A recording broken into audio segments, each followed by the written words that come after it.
John the Baptist came preaching a baptism of repentance for the forgiveness of sins.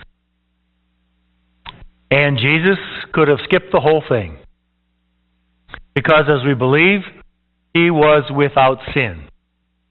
And yet we know from today's gospel that he didn't skip the whole thing, that he got in line with sinners and got baptized just like they did. That brings to us a couple things that we could well learn from this about him. The first is his identity and what he learned about that, about his identity in that baptism. He saw himself, his own identity was someone, even without sin, who would allow himself to be treated as a sinner, and someone who stood behind those and stood alongside those who were guilty. I'm here with you. I'm standing with you, even though I'm innocent. So, he's one who stands with us. And then when he came out of that water, he went off to pray. And in that prayer is another part of his identity where he hears God say to him, God the Father say to him, "You are my Son. With you I am well pleased." How powerful of a statement was that to hear? How would it move you to hear God say to you, "You are my beloved daughter. You, my beloved son. With you I am well pleased." Wow. It was in his clarifying his own identity even more that enabled him then to go and do the second thing, and that was begin his ministry. He did not begin that ministry until after his baptism, knowing who he was and knowing who his God was to him. Now he was able to go out and to proclaim who God was. And we can pick up some hints from that in the Old Testament reading we had today, where it says, "Comfort, give comfort to my people." And Jesus came to give comfort to his people. Later on it says, and to proclaim glad tidings and good news. And that's what the gospel is. The gospel word means good news. He came to bring good news to us. Because indeed, we see enough bad news in life, don't we? Jesus is good news. And finally, from that reading, I'll just mention that not only did he do these things, but he left us an image of the shepherd who gathers the sheep together and carries the lambs in his arms. It's one of the more favorite paintings we can see imaging Jesus. I am the good shepherd who gathers the sheep together and carry the lamb in his arms. His identity and his mission. And in light of his baptism, we can learn a little bit more about our own identity and mission as well. Because we can learn that we too, through our baptism, are beloved children, sons and daughters of God. Baptismal ritual, it says that you have become a child of God, especially in this way. And as children of God, we know that God cherishes us, that he looks upon us with favor, and he has a heart for us. And in coming to know that, we come to know who we are, that we belong to him.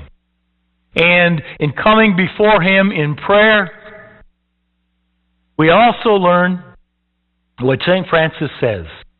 Who you are before God, that you are, and nothing else. Nothing less, nothing more. We come to know who we are before God. And on that identity, we live. Baptized children of God, each one of us, now and forever. Now I suggest that we don't think about it in these terms. Oh, I'm a baptized son of God, so therefore I will do. It's rather that we become more familiar with that relationship with God and more secure in it, that we begin to live with some confidence in it, even without it being on our mind all the time. I'm a baptized son of God. But we begin to live it. And because we know who we are, who God has made us to be, and we continue to discover that in prayer and in other ways, we do certain things, and we don't do certain things. So, maybe you've had the experience, as I have, where something was happening in the ministry I happened to be in, not a parish ministry, a different kind of a ministry it was one time, and something that was being told to us as the whole staff wasn't right. It just wasn't right. I knew that inside. And I put up with it for a little bit. Then I said, I'm not doing it. And I spoke back with respect, but nevertheless strongly. And that's one of the reasons I'm in parish ministry today. And I have no regrets. It's the kind of thing where a person can say, you know, I don't have to put up with abuse. Maybe we think I'm a child of God, but probably we don't think that. But we learn before God that we are valuable. I don't have to put up with it. That isn't God, who God made me to be. And we claim our identity. We also can claim our identity if we get off the track someplace and know that we've messed up badly. Well, what am I going to do? Well, I heard someplace I was a child of God. I believe and I trust He'll take me back. At least I hope He will. And come on back, because of course He will. We are His beloved creation. He will take us back. We have that identity. And having that identity, then we can do too what Jesus did in terms of mission and ministry. We can go to give other people an impression of who God is, an experience of God through how we deal with them. And indeed, we do give people an impression or experience of who we think God is by the way we deal with them. And it would be much better if we knew the God of comfort, the God of good news, the good shepherd kind of God. Because it makes an effect that people carry with them a long time. I have a true story, at least it was written to me as a true story, of a grown man now, and I'll just call him Earl. Okay, Earl. And Earl said, he said, you know, when I was a boy, I was the kind of kid that would, after school was over, I'd go and play with my friends, or I'd go climb in a tree, or I'd go exploring, and I got into a period of time in my life where I just, was coming home late for supper, like every day. My parents weren't too happy about it. This was when it was safer to be away from home, okay? Remember that time? All right. So Earl goes on to say, so my parents started getting upset with me. Said, we want you home on time. Get home on time. And I just couldn't quite do it. I was always out and about.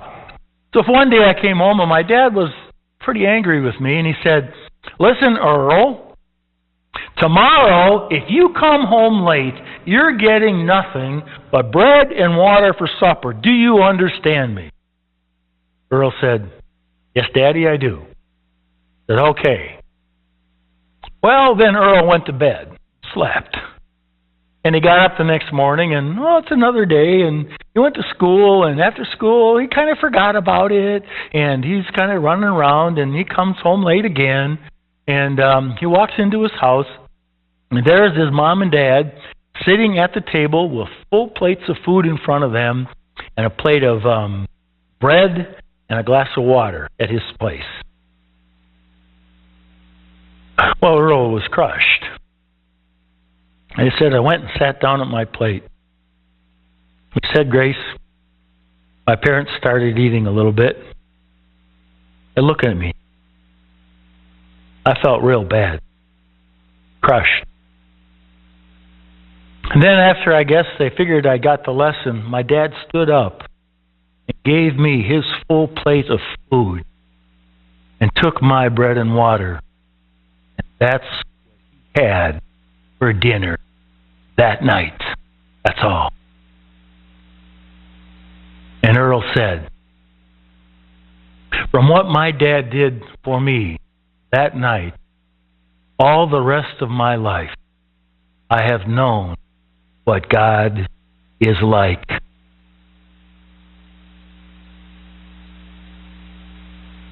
A God of comfort, a God of good news, a God of compassion, a God who is like the Good Shepherd. We too are to give that impression of God to others as we come to know Him. Because we do, in how we act, give an impression. So through the baptism of John's baptism of Jesus in the Jordan today, it kind of reminds us of who we are, connected to God in an unbreakable way. We have an identity upon which we can live. And we also have a God who through us can communicate His love and compassion to those we meet.